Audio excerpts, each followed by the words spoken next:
اس واسطے کہ خاموشی اچھی نہیں، انکار ہونا چاہیے. خاموشی اچھی نہیں، انکار ہونا چاہیے. اور یہ تماشا اب سر بازار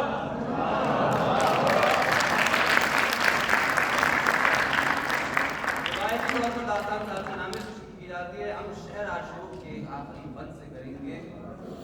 یہ گزشتہ عہد گزرنے ہی میں نہیں آتا.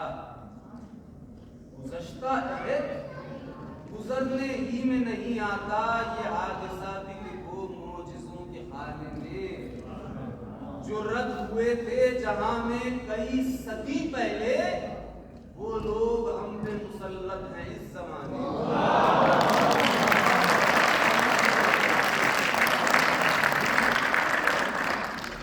تو دھیان لگا کر گوش ہوش سے سنو کہ جو جانتا ہے وہ جانتا ہے، جو نہیں جانتا وہ جان لے کہ بہت پرانے زمانے کی بات ہے.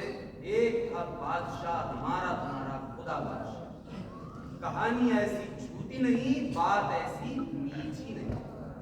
تو بادشاہ سلامت کو مبدع وجداد نے اتنا کچھ کیا تھا کہ تمام دن بس تخت پر بیٹھے چوتڑوں سے گھاس کاٹا کرتے.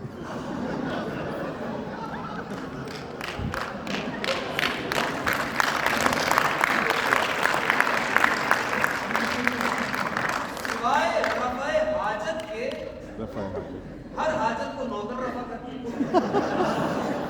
محل کی وہ شان کے تاج محل کو شرمائے قلعہ معلّہ دیکھے تو پانی پانی ہو جاتا ہے.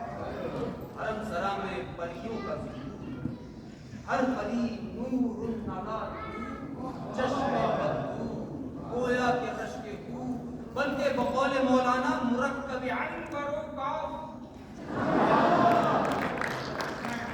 باغ میں اس کے چشمے جاری، باغ میں اس کے چشمے جاری، مٹھاس میں جن کی شہد بھی والی، گلوں کی ان میں وہ گلکاری، انار ہے چھوڑے گلے اناری.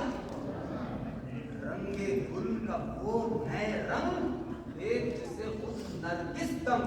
بلبل تو پھر بلبل ہے ہر ذرہ نغمہ سن. شاخوں پر درختوں کی رس بھرے پھل اور جھولوں میں رس بھری پریاں پوریاں.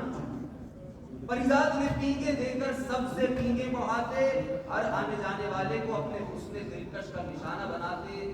دل دیکھنے والوں کے ہزار ہی پورے کھاتے، اور اگر کسی پریزاد پر آ جاتے تو خالی ہاتھ و ناشاد و نامراد تو نہ جاتے، بلکہ نیازی وہاں مرادیں صحیح پاتے.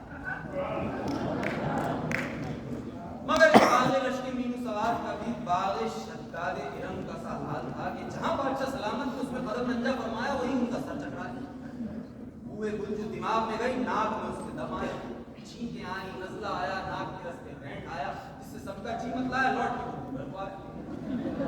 اور یوں تو بادشاہ سلامت کی منفوحات و ممفوعات کی تعداد بے شمار، مگر اب وہ کسی کو شمار میں نہ لاتی. اور بالفرض اگر کوئی زوجہ حق زوجیت کا سوال زبان پر لاتی تو زبان درازی پر اتر آتے کہ اب میرے پاس تم آئی ہو کیا آئی ہو. میں نے مانا کہ تم ایک پہ کرے ران آئی ہو، چمن دہر میں روح چمن آرائی ہو، بنت مہتاب ہو کر تو سے اتر آئی ہو. مجھ سے ملنے میں اب اندیشہ رسوائی ہے، میں نے خود اپنے کیے کی یہ سزا پائی. اور یوں تو ان کے شاہی پکوان میں دنیا کی انواع و اقسام کے کھانے موجود تھے، مگر سب حاکم بدہن کے مصداق منہ میں آ کر خاک ہو جاتے. طرز زبان بدذائقہ، صحبت خوباں بے لطف، سیر و تفریح بے سوئی. زندگی ان سے آنکھ چراتی تھی، ہنسی ان کا خون چڑھاتی تھی، خوشی ان کا خون چڑھاتی تھی. ہنسی فقط اپنے آپ پر آتی. اگر آج کل کے الفاظ میں کہیں تو بادشاہ سلامت کچھ بوریت اور ڈپریشن کا شکار ہے.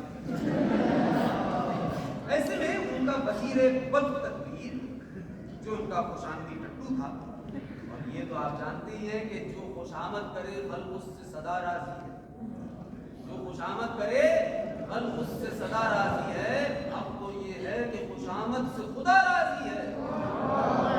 ورنہ میٹھی ہو تو کڑوی بھی خوشامد کیجئے، ورنہ میٹھی ہو کڑوی بھی خوشامد کیجئے. جانی دشمن ہو تو اس کی بھی خوشامد کیجئے، کچھ نہ ہو پاس تو خالی بھی خوشامد کیجئے. سچ اگر پوچھو تو جھوٹ